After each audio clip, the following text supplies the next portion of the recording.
फ्रीमा सफ्टवेयर भएको वेबसाइट चाहिँ खोजिराख्नु भएको छ भने चाहिँ यो सफ्टवेयर चाहिँ हजुरहरूको लागि बेस्ट नै हुनेछ। योमा अरू चाहिँ वेबसाइट चाहिँ मैले खासै भेटेन है गाइस खोज्दाखेरि चाहिँ, तर यो चाहिँ मलाई एकदमै मन पर्यो कि योमा चाहिँ हजुरहरूले जुनसुकै सफ्टवेयर पनि पाउन सक्नुहुन्छ फ्रीमा। कुनै क्र्याक भर्जन कुनै पनि हजुरहरूको लागि वाटरमार्क त्यो चाहिँ हुने छैन। त्यसैले योमा चाहिँ हजुरहरूले यो वेबसाइट चाहिँ प्रयोग गर्न सक्नुहुन्छ। यो वेबसाइटको नाम चाहिँ रहेको छ getintopc.com भनेर रहेको छ। हजुरहरूले सर्च गर्नुभयो भने चाहिँ जुन ब्राउजरमा पनि अनि यो चाहिँ आउन सक्छ। अनि हजुरहरूले माथि यहाँ चाहिँ क्याटेगोरी देख्न सक्नुहुन्छ। अनि क्याटेगोरीमा ध्यान नदिए पनि यहाँ चाहिँ हजुरहरूले सर्च बार देख्न सक्नुहुन्छ। यहाँ सर्च बारमा चाहिँ हजुरहरूले सिम्पल सर्च गरिदिनुहोस् जुन चाहिएको छ। मलाई एडोबी फोटोसप चाहिएको छ, एडोबी फोटोसप चाहिएको छ मलाई। मैले सिम्पल क्लिक गरेँ, अनि इन्टरफेस दिएँ अनि हजुरहरूले चाहिँ यहाँ पुग्न सक्नुहुन्छ। यहाँ देख्न सक्नुहुन्छ 22 को पनि रहेको छ, 22 को पनि रहेको छ, 21 को पनि रहेको छ।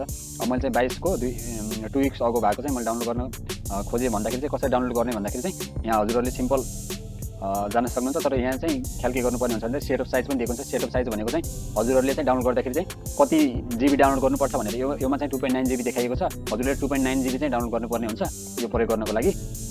अनि नेट पनि त्यस्तै हुनुपर्छ गाइज हैन। अब यदि 2.9 जिबी को डाउनलोड गर्दाखेरि चाहिँ टाइम पनि लाग्ने गर्छ। अनि हजुरहरूले यहाँ पासवर्ड देख्न सक्नुहुन्छ। पासवर्ड 1 2 3 नै रहन्छ। अनि हजुरहरूले यो चाहिँ याद गर्नु होला 1 2 3 पछि सेटअप गर्दाखेरि चाहिँ माग्छ, त्यति बेला चाहिँ हान्नु होला हजुरहरूले। अनि योमा चाहिँ डाउनलोड बटनमा क्लिक गर्ने अनि यो पेजमा पुग्नुहुन्छ। अनि हजुरहरूले अब चाहिँ डाइरेक्ट हुन सक्नुहुन्छ फाइलमा। अनि त्यसले आफै गरिदिन्छ। तर मेरो नेट अलिकति स्लो छ त्यही भएर अलिकति टाइम लिएको छ। हजुरहरूको नेट अनुसार चाहिँ हुन्छ यो चाहिँ। अनि हजुरहरूले यहाँ देख्न सक्नुहुन्छ सिम्पल आइसकेको छ। हजुरहरूले सिम्पल सेभ गरिदिनु भयो भने चाहिँ यो चाहिँ डाउनलोड हुन यहाँ स्टार्ट भइहाल्छ गाइस। अनि यसरी नै हजुरहरूले जुनसुकै सफ्टवेयर पनि यसरी चाहिँ हजुरहरूले डाउनलोड गर्न सक्नुहुन्छ। मैले चाहिँ डाउनलोड गरिसकेको छु। आजको लागि यति नै छ गाइस है। अनि अरू पनि भिडियोहरू यस्तै यो च्यानलमा चाहिँ आउने गर्छ। त्यसैले हजुरहरूले चाहिँ सब्स्क्राइब चाहिँ गरेर राख्नु होला चाहिँ। अनि हजुरहरूले यो भिडियो चाहिँ मन पर्यो भने चाहिँ लाइक गर्न चाहिँ नभुल्नु होला। Thank you so much guys.